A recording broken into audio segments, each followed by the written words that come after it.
called me the worst, so he's apologizing. He called you the worst. The worst? Oh, that's so sad. And I said, yeah, that's a lot.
Hello everyone and welcome. My name is Enrique Sabrino. I'm a junior musical theater major here at Young Harris College, and welcome to the original devised production of POC, People of Change.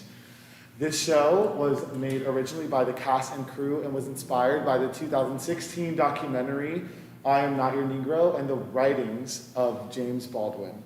We would like to give a special thanks to the Friends of the Arts, the administration at Young Harris College for allowing us to proceed safely during this pandemic. A couple rules that we have. There is no smoking in the theater. If you have a cellular device, please use this time now to silence or turn off your phone or anything. We ask that you please keep your mask on during the whole performance, not only keep yourself safe, but to keep everyone around you safe. And without further ado, here is POC, People of Change.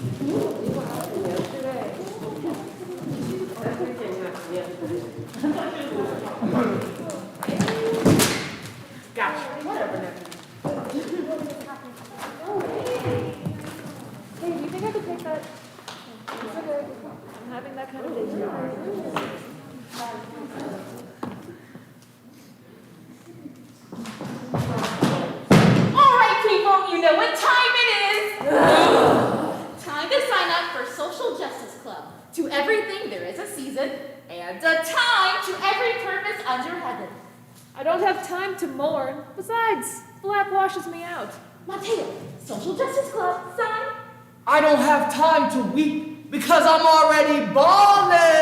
Oh my God. Katisha, please, Simon. Oh, I don't have time to laugh. I'm still waiting on my dad to come back from the store. How long has he been gone? 17 years. Okay. Howling! Social Justice Club, sign! I don't have time to plant the seeds of change. I'm busy. People! Got a pin ready for you. Social Justice Club, sign! I don't have time to build up anything but my alcohol tolerance. Simone, Kat, please sign. I don't have time to go to war. Yeah, it's wash day. Yes, ma'am. Nanny. I don't have time to dance, and I don't really like people looking at me. Yeah. I don't have time to love. I'm a Capricorn, and my horoscope says it's time to focus on myself. There's just no time for anything. It be like that. See you guys.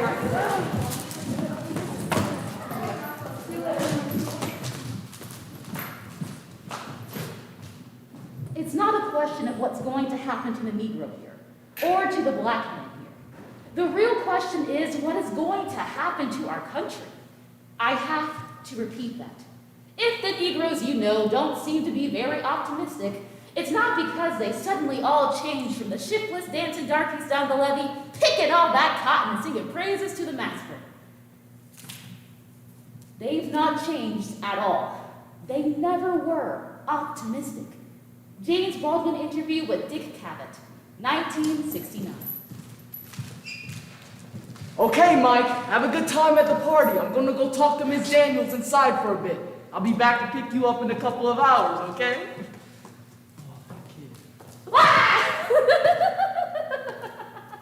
Oh, Kirsten, how are you? It's been so long. Davis, I'm so glad you could make it. Fred had wanted to have Mike over for so long. I'm glad to hear that. Haven't seen you in a while. It's good to see you. I'm glad our children are friends.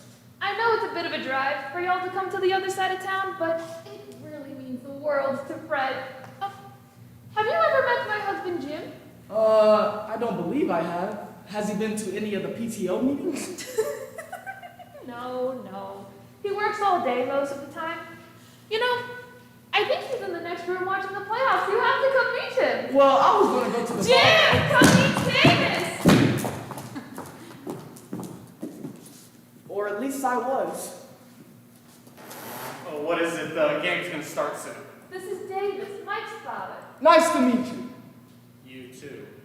Oh, Davis, you should stay and watch the basketball game with Jim. Oh, I don't think that's... Oh, Jim, come on. You know, I was gonna go to the bar down the street and watch the games.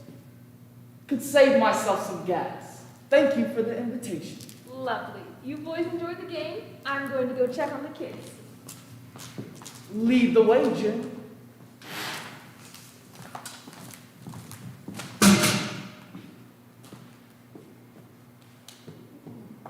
More minutes for Wanamaker and City Ocean. It's win or go home. Raptors, Celtics. Scott Foster puts it in the air and Boston controls the opening tip.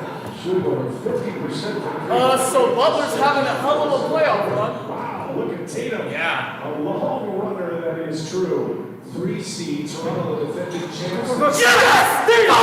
There you go! Kimba Walker. Kimba Walker. Are you a Celtics fan? Yeah.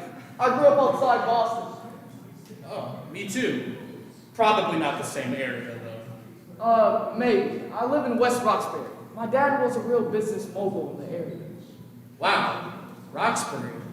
That's it's a great area. Yes, it is. One of the best. Yeah, it is.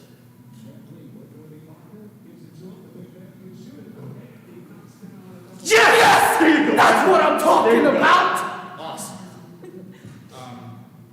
I'm a big fan of Jason Tatum. Yeah, me too. Mike's been asking for a jersey for a while now. Yeah, so is Fred. I told him after his season playing for our church league, I wouldn't get him one. Fred has really improved this season. You've been to his games? Yeah, Mike and him are on the same team. We go to your church. Oh, yeah, I haven't been able to make it to a game quite yet. I work most weeknights. That's tough. What do you do? I'm in real estate. Oh wow, I'm in construction. I could not be out in the sun like that all day. Well, I'm actually the owner of my company. Oh, wow. Congratulations, that's very impressive. Thank you. It wasn't easy. I can imagine it wasn't.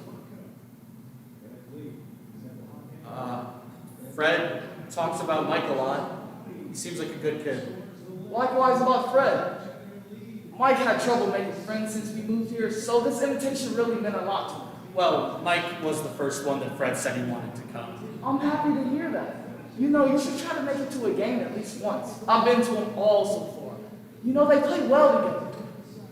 Well, for 8-year-olds. Yeah, maybe I can find a day off next week. Do you want a beer? Sure, thank you.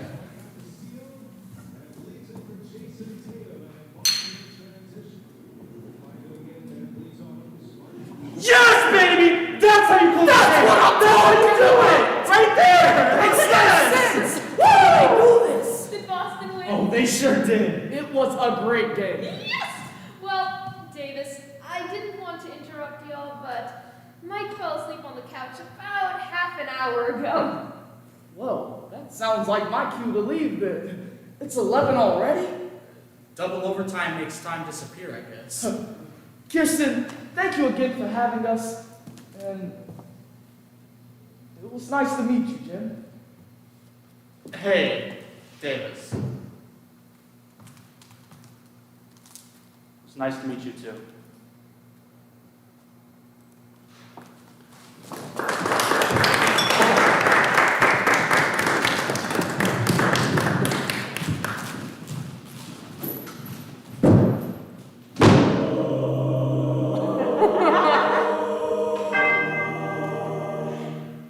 Oh, gracious Heavenly Father, I humbly bestow upon you all the sins of this world. I kneel before you today as your faithful servant. I pray, Father, that you forgive those heathens that have desecrated this great nation, land of the free and home of the brave, by integrating those Negro children into our schoolhouses and into our once great diners. Father, true believers know your word and know that it was your great, glorious intention to keep us separate but equal. It is your holy law to uphold the natural order of those who serve and those who are served. How is it my problem to question the heavenly mandate you placed upon me and my kind. What am I supposed to do? Polish my own silver? Father, I know the liberals that trespass against this great nation who tarnish your heavenly name will feel your wrath. May their screams be a warning to the future generations, lest they feel the burn of eternal hellfire. Much like Denise after she stole my potato salad recipe. And please bless our troops. Amen and Hail Mary.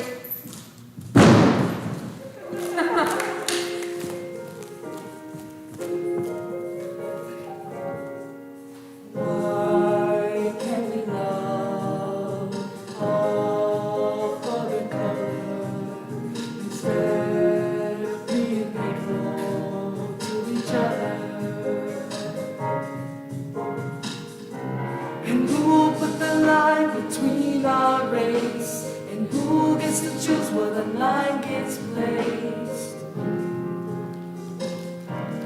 Maybe it's speaking in our ratchet way, from the way we get grouped up in name. To be fair, we know there is a line. Tell us why can't we see eye to eye? Guess what?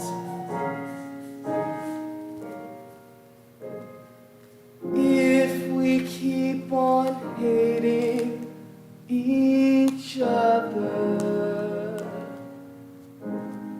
we may never love another. From the Jim Crows to the end of my love, all the way down to the roots of my brother, the song of the South and the birth of a nation, automatically throwing us into segregation. Why can't we love all for their color instead of being hateful to each other? And who put the line between our race? And who gets to choose where the line gets placed? It's the way we know how big it might be to have cops question do you live here? To go walk or run or free someday? To not know may waste away. Guess what?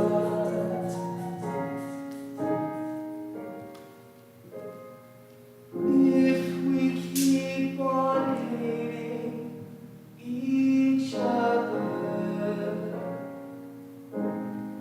we may never love another. From the Jim Crows to the end of my love, all the way down to the roots of my brother, the song of the South and the birth of a nation, automatically throwing us into segregation. Why can't we love all for their color instead of being hateful to each other?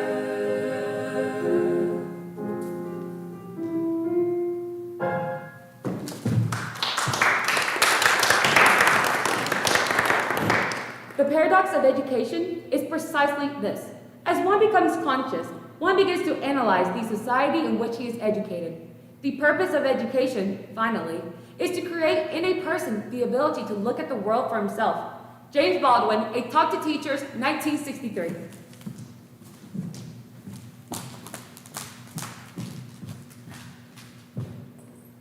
I envy the power of black people.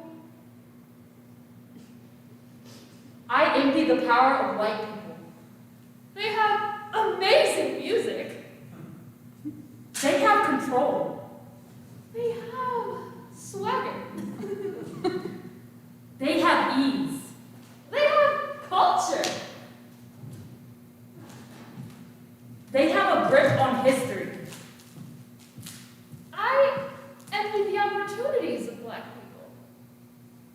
I envy the opportunities of white people. They have athletic ability. They have access. They have minority scholarships. They don't need minority scholarships. They stand out. They blend in. I envy the unity of black people.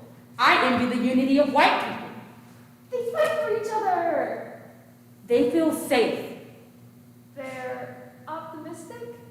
They are safe. They don't give up. They'll be safe. I envy you, I envy you too. but you don't have to.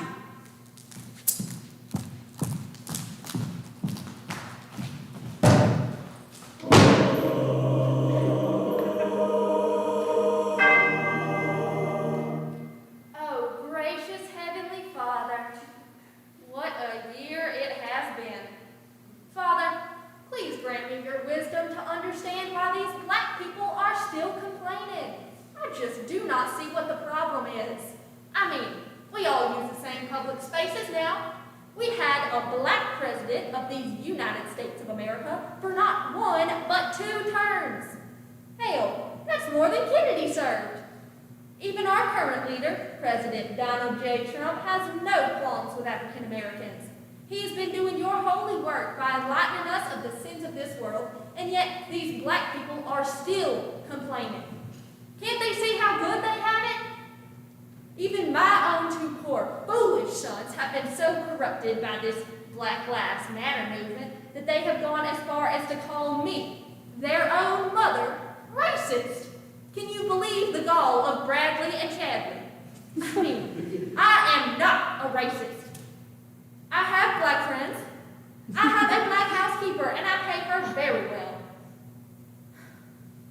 Father, have Dale and I not always been upstanding members of this community? We tithe. I'm on the PTA, and Dale coaches Little League. Is that not holy work? I took so much Lily Pulitzer down to the Goodwill last spring. Father, please grant us your grace in the midst of this turmoil and madness. We all know you created us equally, meaning all lives matter. I mean, really. Good Lord. Please bless the starving children, and go damn dogs. Amen and Hail Mary.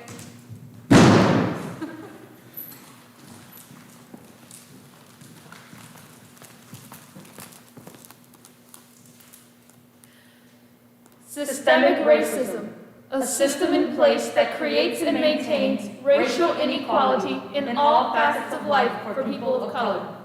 People don't seem to understand that our problem isn't as simple as exposing racists. Not every well-intentioned politician is racist. However, the system indoctrinates them into a pattern of oppressing minorities. Well, if systemic racism isn't entirely racist from its foundation, then why has it been in place and why does it still continue in our government? Yeah, how could we claim that? Let's talk about the Constitution, for example. You're telling me that the 16th Amendment, which allowed slaves to be counted as 3/5 of a person, was just for some tax purposes? That's the system we're targeting. The system has run for centuries with laws and regulations targeting minorities communities. For example, Jim Crow, voting literacy tests, gerrymandering, redlining. I mean, come on, I can't be the only one who's seen this. It isn't our leaders that's the only problem. It's a nation founded on protecting the racial majority instead of protecting us all. How can we create change when we function in a system that has proven to be corrupt time and time again? In America, we don't have a justice system. We have a legal system. Like Breonna Taylor. She was sleeping in her apartment when plainclothes officers entered to execute a no-knock warrant on a drug case. Believing it was a break-in, her boyfriend, Kenneth Walker, called 911 and fired his registered firearm once. All officers returned fire, shooting a total of 36 times. One of the officers, Brent Hankinson, fired into the apartment through a blind-covered window from outside of the building. Out of the 36 shots fired, 6 bullets hit the unarmed Breonna. She died on the scene. Although one officer was charged with wanton endangerment for firing into the neighboring apartment, and 2 other officers were suspended and eventually reassigned, none of the officers were charged with the murder of Breonna Taylor. A wall got justice. Breonna didn't.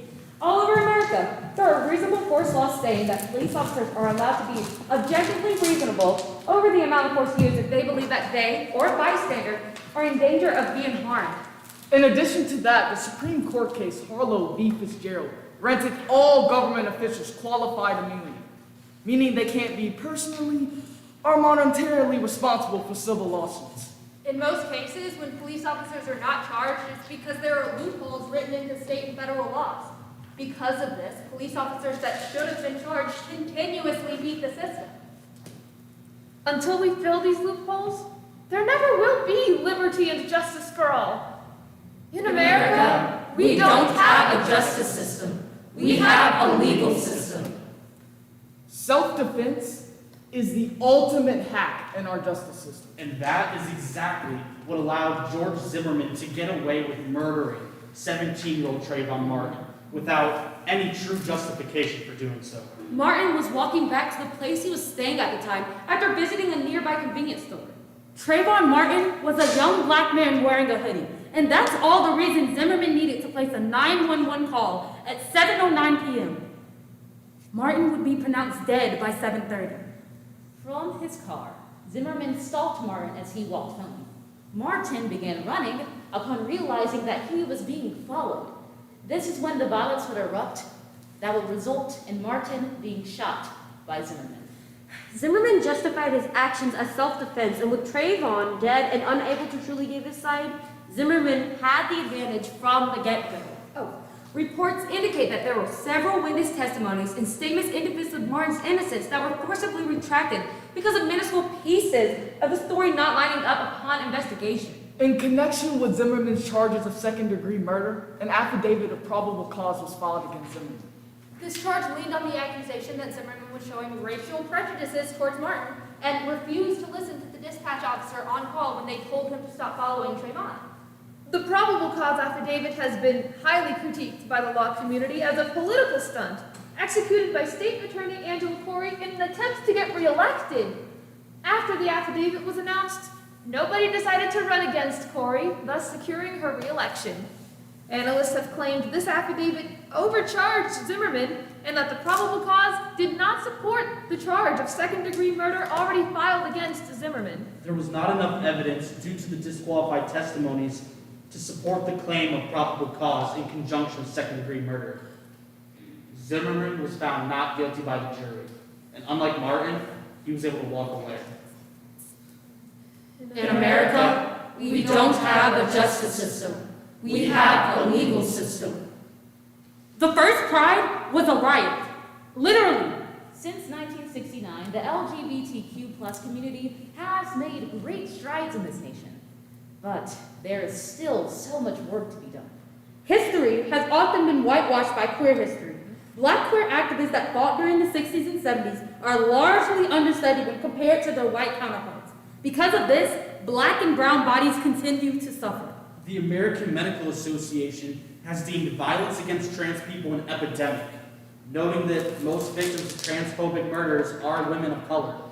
Black people are 3 times more likely to be killed by the police than white people, despite being 1.3 times less likely to be armed.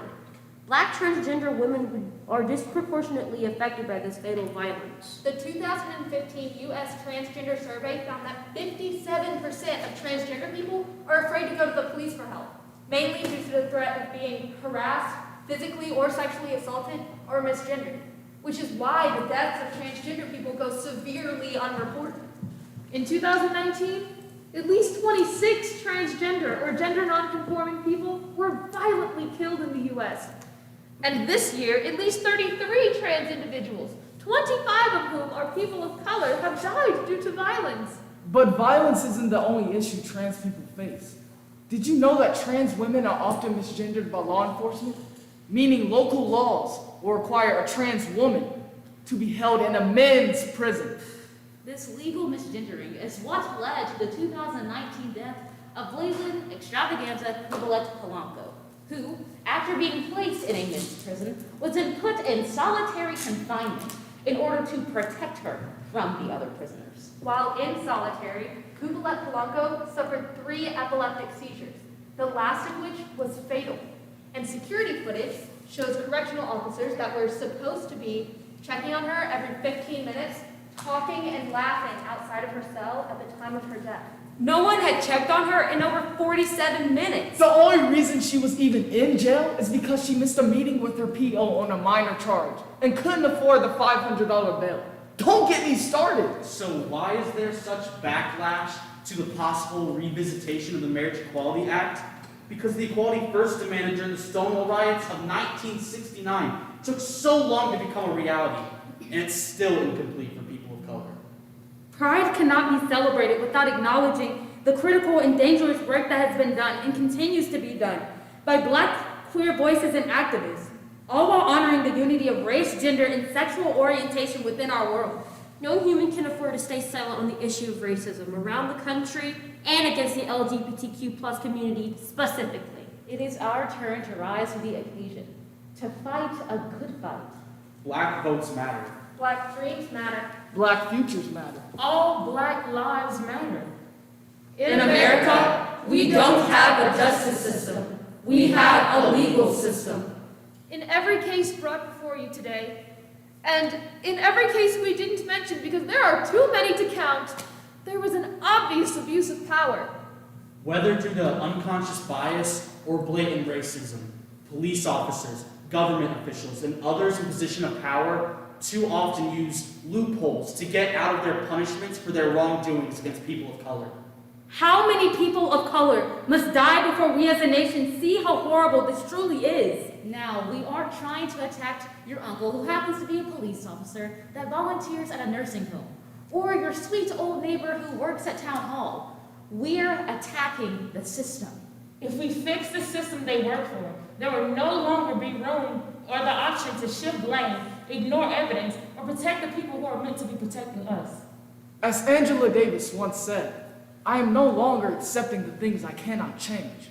I am changing the things I cannot accept. You've seen the protesting, the riots, the deaths, the praying and pleading for justice and mercy. It cannot be up to just us. What can you do? And until you can answer that question for yourself, we pledge our allegiance to the people who need it most. I pledge allegiance to the people of the United States of America and to the republic for which they stand, one nation, under fire, divided, with liberty and justice for some.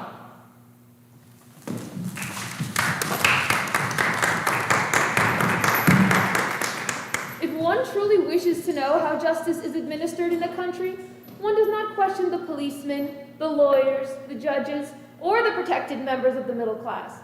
Ask the wretched how they fare in the halls of justice, and then you will know. Not whether or not the country is just, but whether it has any love for justice, or any concept of it. It is certain, in any case, that ignorance, allied with power, is the most ferocious enemy justice can have. James Baldwin, No Name in the Street, 1972. 16 years ago, 4 childhood best friends solidified their bond over a magical 16-inch Brazilian rimming air lace buckwood. No matter whose head was controlled, the edges laid seamlessly as far as the story goes.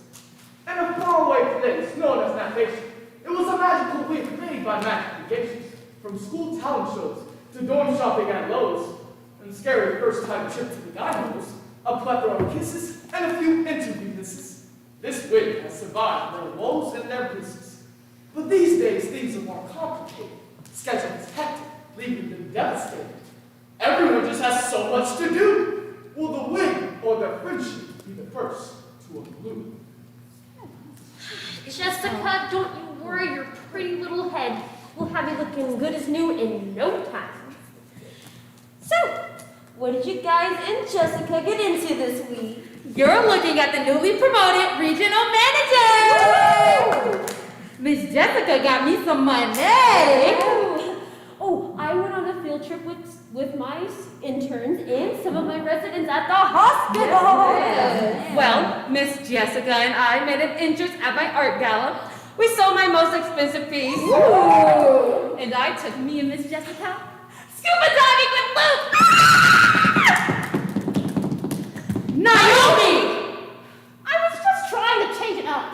In my defense, we already have to live through the I can't get my hair wet jokes. And I can't get my hair wet is exactly what you should have been telling me. Told in the back of the text. Oh, yeah, I would've told that. All right, enough is enough. Ladies, you know what time it is. Schedule time! Each week, the ladies gather to speak, to discuss when the wig would help them peak. But this gathering wasn't sane, and Kiki knew who just to blame. Naomi, since you caused the most damage, you have last pick on scheduling this week. This is totally unfair. I was using the wig for its purpose. I already have to talk like Claire Huxtable just to make men like me and work 200% just to get on top. Actually, you used it to get on top. Oh, you mean under, sucker. Real fun. The sisterhood was beginning to turn south. And who knew that Chandra had such a mouth? With Lisa and Kiki standing among their peers, they decided it would be best to become the jury. Years ago, the ladies made a promise to not treat the wig like someone else. Hear ye, please grant your attention to Lord Revelton. In section 174.3 concerning the wear of a wig, it states, each sister is sworn to the utmost truth and honesty. And you must treat the wig like it goes right over her head. This prohibits any activities involving water at any time. And in section 345.4-5 it states, each sister is sworn to the most honesty and truthfulness. She may never schedule or double book appointments without a 2/3 vote within the sisterhood. So since you crossed our backs and double booked, and you turned the wig into an aquarium, Lisa and I will have the wig all to ourselves. I have a board meeting on Tuesday. I have to meet Luke's parents. Well, you should have thought about that before you went behind her back. The women all have important things to do. But right now, they are stone shoes. They are forgetting the most important lesson. So I guess I will have something to mess with. Everybody seems to want to talk today. Okay, Lisa, you're the most privileged one out of all of us. This doesn't even concern you. What is that supposed to mean? White mom, black dad. You didn't get told your whole life that your hair was a problem. That you were this problem or error that needed to be tamed or controlled. You didn't get the, you're pretty for a black girl comments every single day. You didn't have teachers send you to the office for being a distraction instead of a human being. Do I need to spell it out for you? The wig was never yours. Are you serious? I guess I will fill you in on a secret that will make this town spin. If the wig becomes the prime possession, and the women share lots of aggression, it will fly away from their clutch until they treat what's truly pride within their touch. Lord, give me strength. You literally went swimming with a wig. I'm sorry. Tristan, you know how I feel about Tristan. Why would you say that? Are you serious? God, it was one of the things. The wig! Here's the statement. Oh my gosh. Wait, guys, put it out! The wig! Jessica!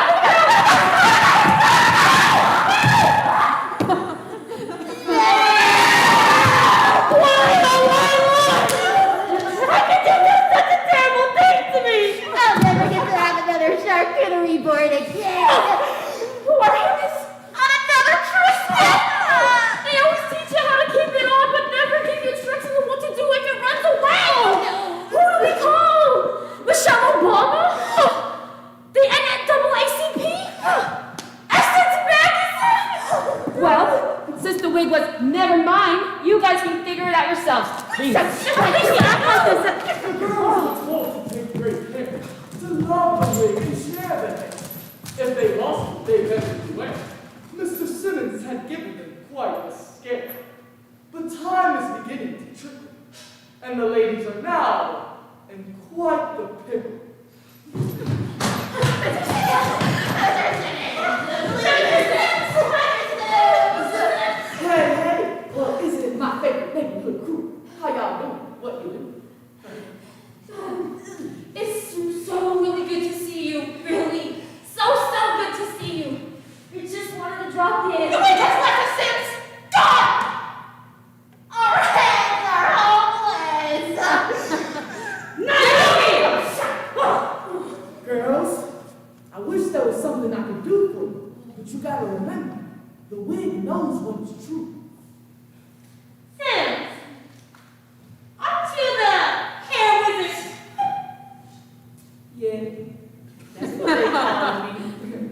once you break the bond, you have to go above and beyond.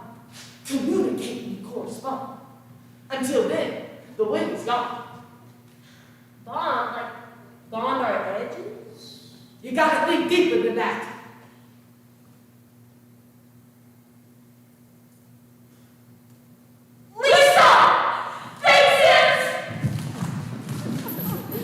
With the answer bound to their mystery, and Mr. Simmons knowing their mystery, the four were left to solve it all alone, to nip the chaos down to the bone.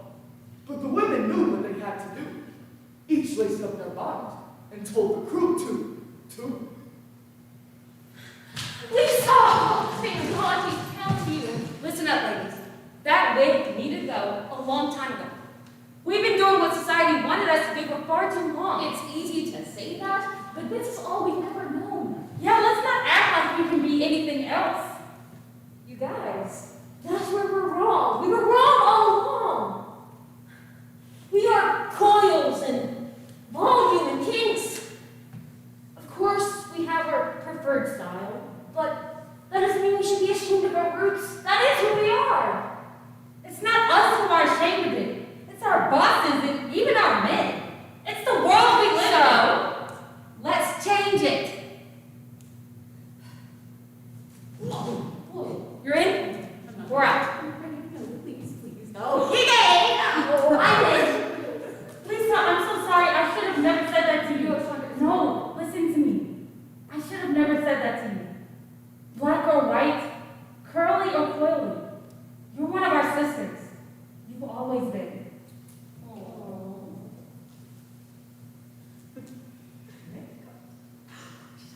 I'm in. Come in. I'm in. But you still didn't leave that Oh way. my God. So there you have it. The sisterhood of the traveling ring. A tale that all walks of life can live. We learned that friendship stood the test of time. But I'm really starting to run out of rhymes. Don't leave this lesson dangling like a twig. This show wasn't just another gig.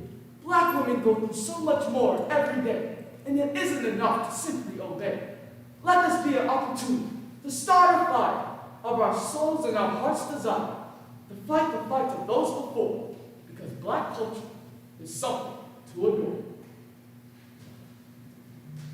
Love takes off masks that we fear we cannot live without, and we know we cannot live within. I use the word love, here not in a personal sense, but as a state of being, or a state of grace.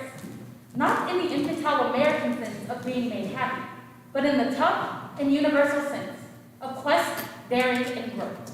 James Baldwin, The Fire Next Time, 1963. Melanin princess. How do I describe the Black woman? Underrepresented, underrated. The forest of her mind remains cluttered, cooperative, assimilated, obedient, submissive. This is her story. Listen to it. Amidst her dreams lies love. Her heart is hardened, but she remains intact, stable, eloquent. She can withstand anything. Colored men don't want her. Rejection hides behind her glass mirror as she tells herself she is worthy. Colored men don't want her.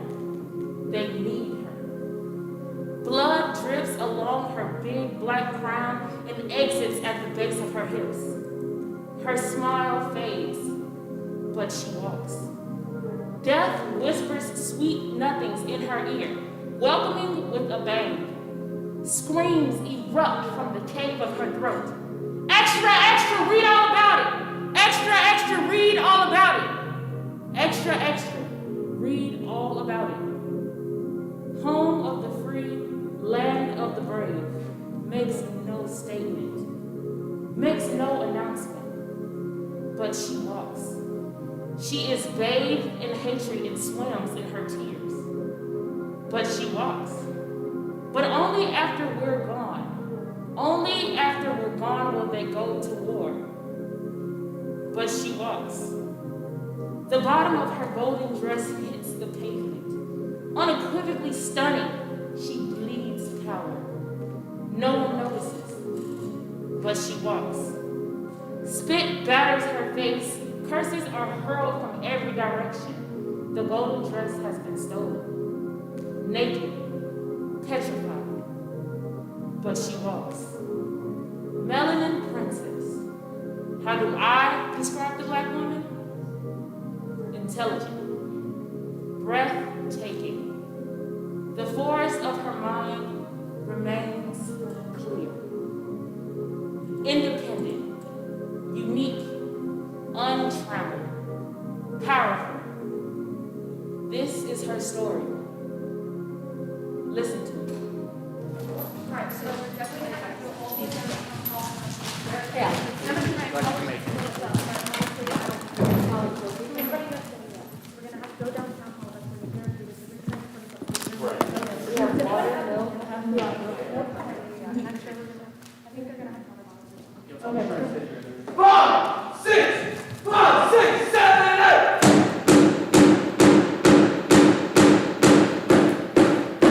You've stripped these people of everything. They don't feel safe around the people whose literal job is to provide them with that feeling. And the fact that I cannot even begin to understand that feeling is terrifying. I'm not even entirely sure what my role is here, but I know for certain I don't agree with how our system's been allowed to function, and I'm here to fight that. I'm not here for me. I'm here as an ally to the oppressed.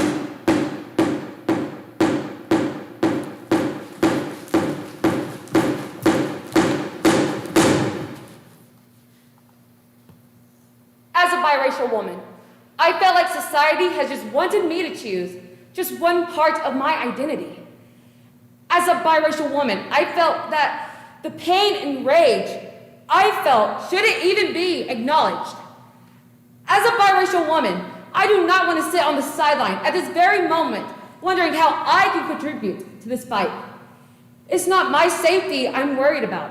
It's the safety of my friends and family's lives. I'm scared and terrified to see them on the news, or as the latest viral video, or even as a hashtag just to get their death justified. So, when I question myself, am I stepping up?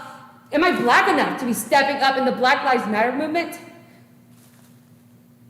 Damn right I am. This is my fight too.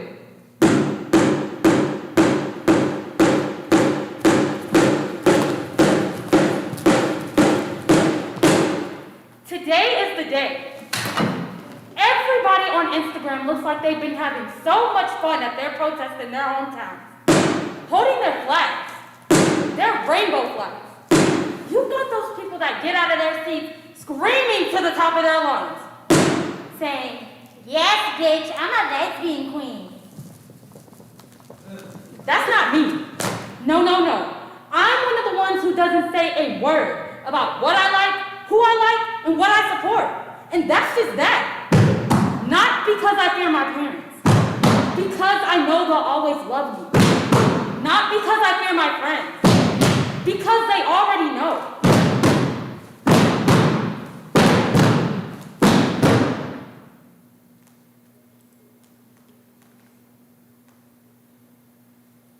My fear is death. But I am proud, and I'm excited for this protest. Yes, bitch, I am a lesbian queen.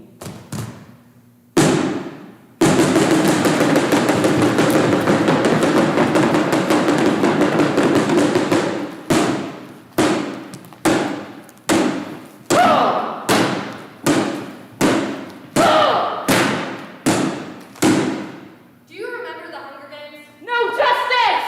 A group of teenagers stand up and fight for their rights until their entire government is destroyed and is rebuilt in a way that treats everyone fairly. No peace! Maybe you remember Divergent a bit better. No justice! A group of people fighting a government trying to kill them for something that they cannot control. No peace! Even better, let's discuss the plot of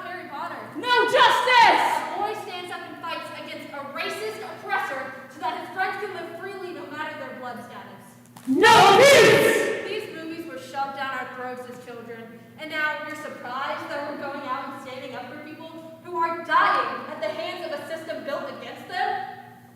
No justice! No peace!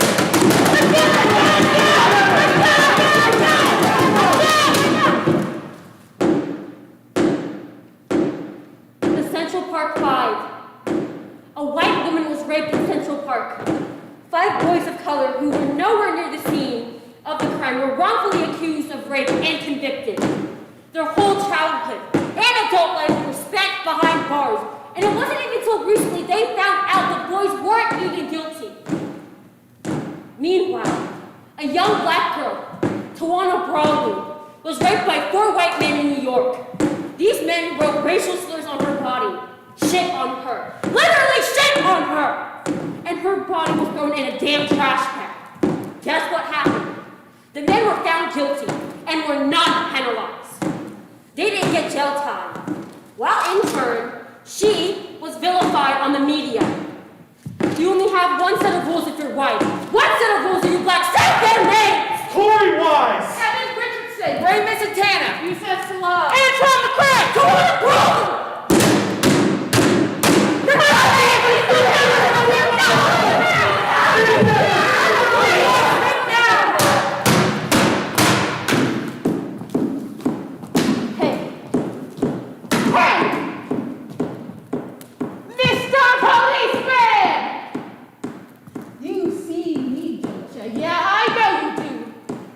Should I say, I see you looking right through me. Oh, I'm sorry. Did you not expect me to say that to a man in uniform? Well, if you're so upset, why don't you do something about it? I dare you, Mr. Policeman. I dare you. You see these people behind me? Chanting and writing with their fists pumping in the air? Challenge us. Challenge this town. Challenge this protest and challenge the bordering cities that surround us. Because it's not going anywhere. This is your breaking hour. Look at you. Mr. Big and powerful policeman. Swatting down whoever master tells you. You may have that shiny little badge, but you're nothing but a fucking Uncle Tom. Nigga. Please.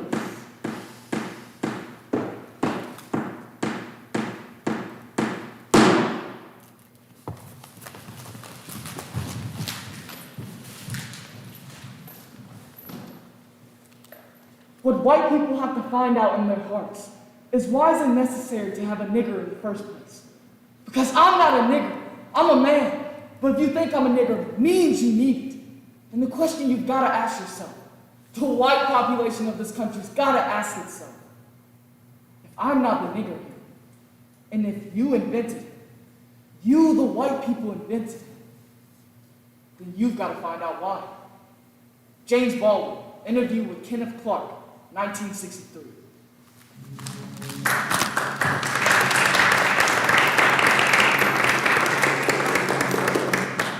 Do you have difficulty sleeping at night? Is your bedroom just too quiet? Do traditional old-fashioned white noise machines leave you wanting more? There's gotta be a better way. Well, get ready for the best rest you've ever had.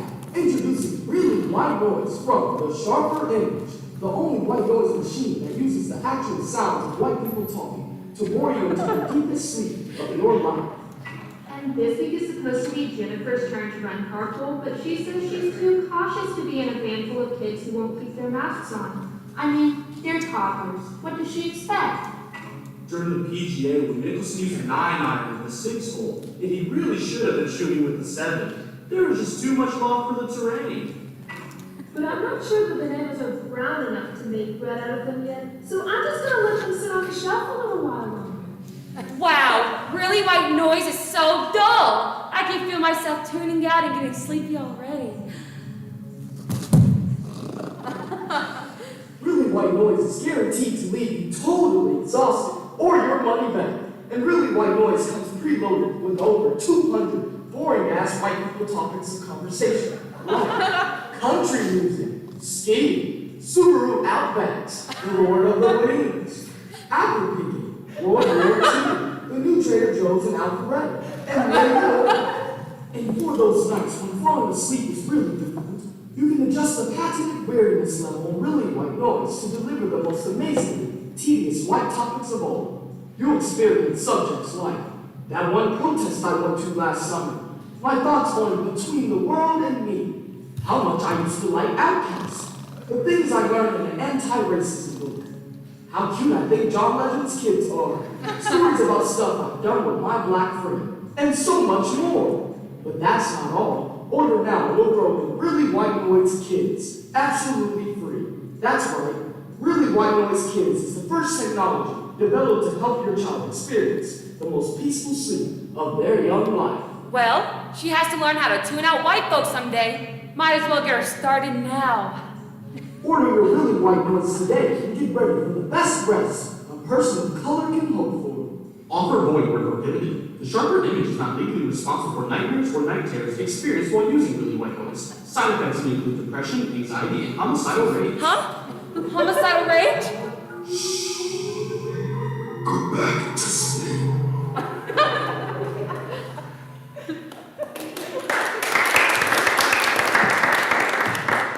I love America more than any other country in the world. And exactly for this reason, I insist on the right to criticize her perpetually. James Baldwin, Notes of a Native Son, 1955.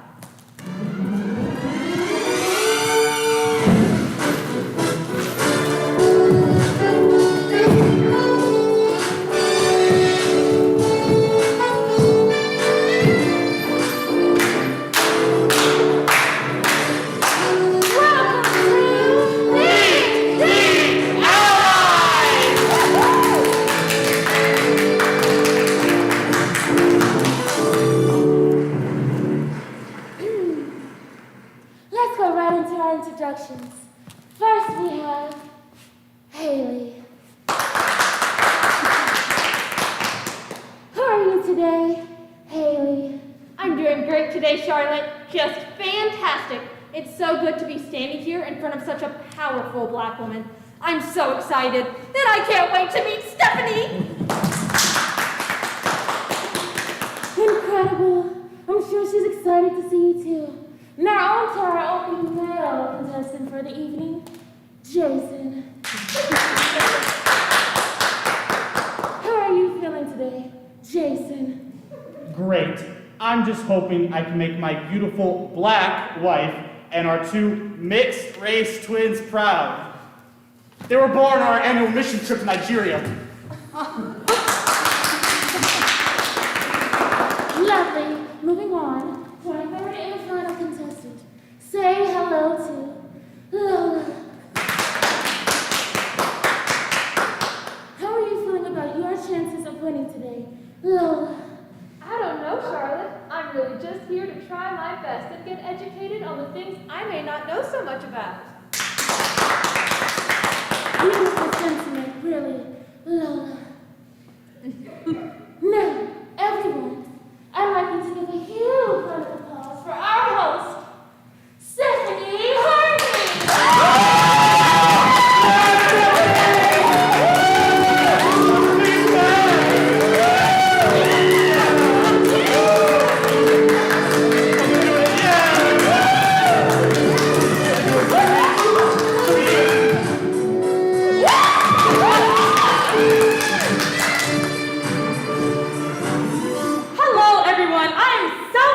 For today's questions.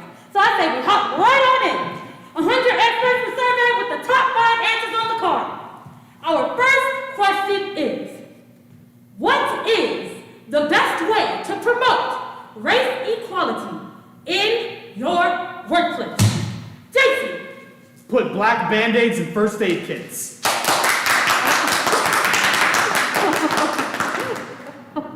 Charlotte. Tough luck. Haley, what is the best way to promote race equality in your workplace? Have meetings with only black workers so that no white ones can talk over them.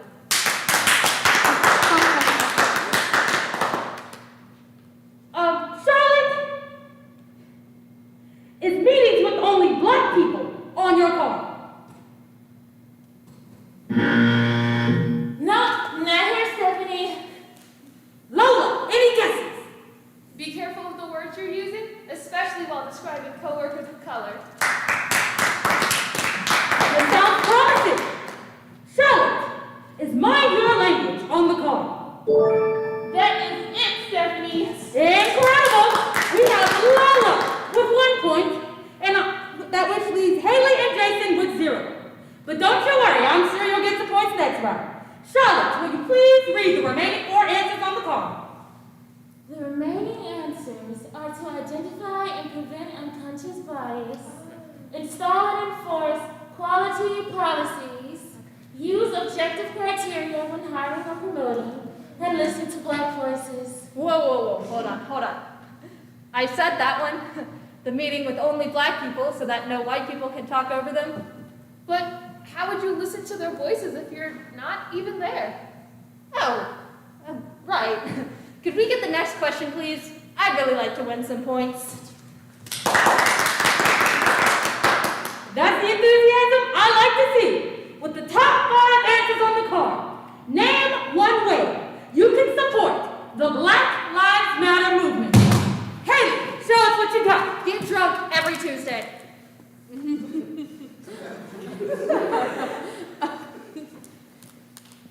Can you elaborate on what drinking has to do with Black lives? The hashtag Blackout Tuesday? Social media posts mean nothing if you aren't going out and actively participating in what you're posting about. You gonna make me drink. Okay. Charlotte, is getting drunk on Tuesday on your car? I'm afraid it isn't, Steph. Shocking. Jason, name a way to support the Black Lives Matter movement. The hashtag Blackout Tuesday has nothing to do with drinking, Haley. It's a day for white people to shut up and listen to black people's stories and experiences. So my answer, Stephanie, I think you'll be very impressed, is to post a black square on my Instagram feed every Tuesday. No caption or anything, because my voice isn't the voice that matters.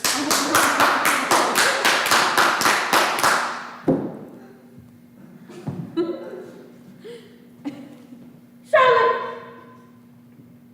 I'm gonna take a wild guess and say that answer is not on the card. You'd be right about that, Stephanie. Lola. Last. Again. Name a way to support the Black Lives Matter movement. Signing and sharing petitions that help provide or raise awareness for the movement? I like that answer. Charlotte, is sign and share petitions on the card? Yes, it is, Stephanie. Fantastic. Charlotte, will you please read the remaining 4 answers on the card? That I can.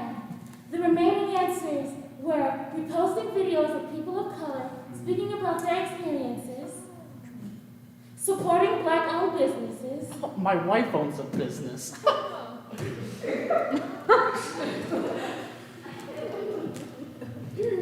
acknowledging your privilege as a white American, Or what? and celebrating black excellence. So, to review, we have Lola with 2 points and our other 2 contestants with 0. But don't you fret, you'll have a chance to catch up because this next question is worth 5 points. There is only 1 answer on the card, and you all must answer it before it is revealed. Is everybody ready? Yes, Absolutely. With our 1 and only answer on the card, our question is, do you have racial bias? Haley. Of course not. Jason. Not even a little. Lola. Yes. say yes? Yes. You know this is on national television, right? You just admitted to being a racist in front of millions of people watching. You may have misunderstood. I'm not a racist. I just have racial bias. Everyone does. Amen. It's how we were raised, unfortunately. Our country and our world was built on it, and these biases have traveled through, what, centuries of oppression and progress, all while being dusted under the rug. Centuries of oppression. Maybe you have some kind of bias, Lola, but I married a black woman. I think I know if I had any bias towards her. Boy, I know you ain't talking. The fact that you think marrying a black woman gets you out of having a bias is inherently racist. Just because you love someone despite their skin color doesn't mean you don't have biases towards them or other people of that race. For example, on your mission trips to Nigeria, what do you do? Yeah, what do you do? We build houses and other buildings important to the survival of the area we're in. Why not, hear me out, take the money that you would spend on travel and food and water and just donate it to Nigerian charities that would do the same thing. Preach. They wouldn't need a translator or a plane ticket, and since they live there and they know the terrain, they could probably build better than you anyways. Why does it have to be the white people to go over and build for them? Well, because... Exactly my point. If these biases are so ingrained into our society, like you say they are, how come you're the only one that knows about them? Where'd she come from? I'm Latina. I'm white passing, so I rarely get treated any differently, but I've seen racial bias towards most of my family, especially the ones with the stronger accents. Thank you, Lola, for that incredible insight. I sure do feel a lot more educated. Wouldn't you agree, contestants? Yes, ma'am. Great. Now, for the announcement of our winners. Charlotte, will you please remind us of the points? Of course. Coming in at a solid 0 points are Jason and Haley. And with 7 points, our other contestant, Lola. Well, Lola, it seems that you are our winner! Don't you think it's sort of cheating to have a non-white contestant on this show? I demand a rematch. With maybe some easier questions. Child, please. Well, that's all the time we have for tonight, folks. And tune in tomorrow for your favorite game show, Meet the Allies!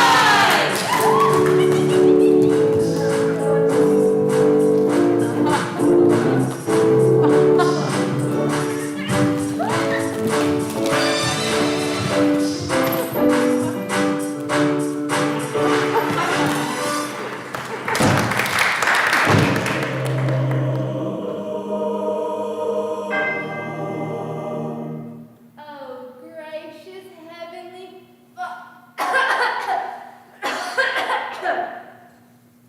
There. I have been counting the days until you welcome me into your heavenly kingdom. I am ready to leave all of my mortal belongings behind me.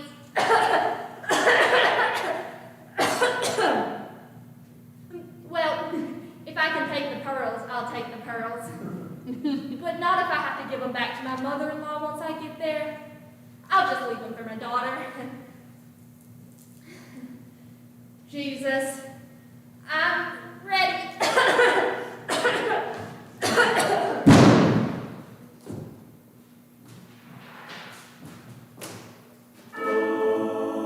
My God.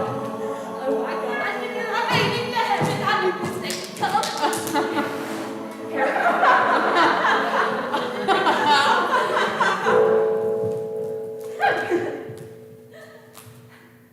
Hi there. Welcome, my child. I know this is startling for you. I was ready. I am ready to meet my Jesus. That's okay. You can just bring me to Jesus. Karen, I am Jesus. I knew that this would be weird for you, but I've been ready for you. I've been ready for this.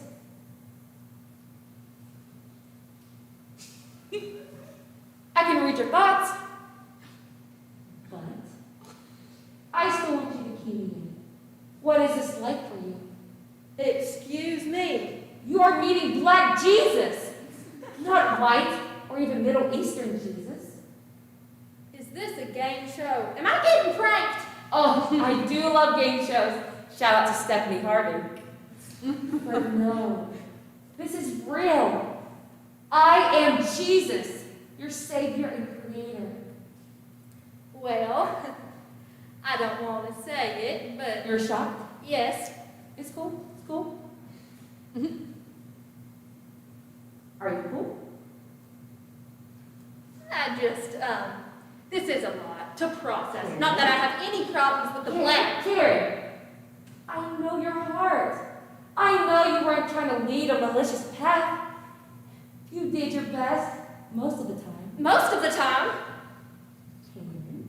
You know there was no reason why every Chili's regional manager in a 20-mile radius should know and fear your name. Okay.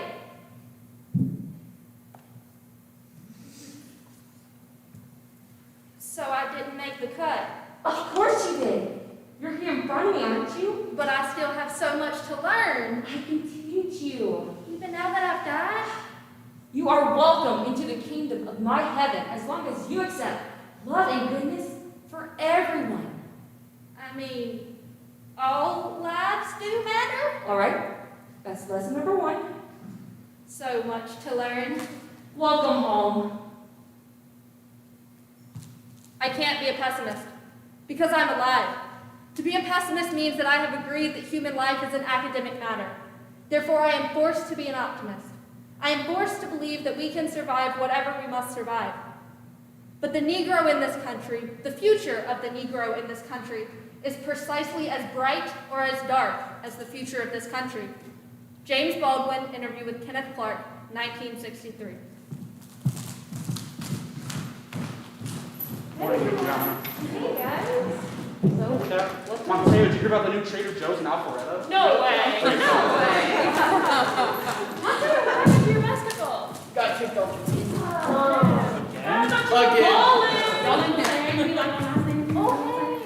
you watch Stephanie Harvey? I mean, it happened. Yes. You guys had that new one. Bro, so good. Bro, Can I take a seat? bro, I'm taking best pictures. poster I've seen in a while. Remember, you always taking pictures, but you don't like the camera. All right, people, you know what time it is. Time to sign up for Social Justice Club.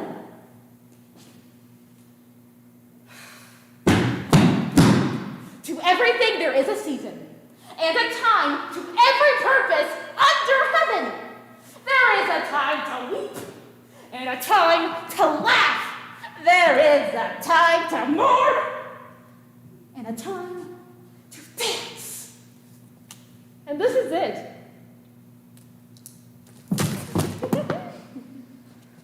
This is our time to weep, to cry and wail for the injustice faced by our brothers and sisters. This is our time to laugh in the face of the oppressors as they realize we will not be broken down so easily. It's our time to plant the seeds of change into the soil of this country. Our time to break down the systems of persecution that make us feel broken. Our time to build up what has been torn down. Our time to keep what we hold dear so it doesn't vanish.